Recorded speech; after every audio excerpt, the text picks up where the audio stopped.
Gipadala ni Jesus ang 12 niya ka apostoles.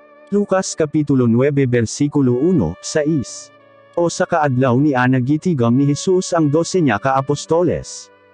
Gihatagan niya sila sa gahum ug katungod sa paghingilin sa tanang mga dawtang espiritu ug sa pag-ayo sa mga sakit. Anya, gisugo niya sila sa pagpangwali mahitungod sa paghari sa Dios ug sa pagpang-ayo sa mga masakiton. Giingnan niya sila, ayaw kamo pagbalan ug bisan ansa sa inyong pagpanglakaw, bisan sungkod, bag, pagkaon, kwarta o ilisan. Kon padayunon kamo sa o sa kabalay, diha kamo pagpuyo hangtod nga mo pahawa kamo ni anang dapita. Apan kon ang mga tawo sa o sa kadapit dilimo dawat kaninyo, biyain ninyo kanang dapita, ug sa inyong pagpahawa, itaktak ang abog sa inyong til-isip pasidaan batok kanila. Anya ng lakaw ang iyang mga apostoles ug nangadto sa mga kabariuhan, nagsangyaw sila sa maayong balita ug giayo nila ang mga masakiton.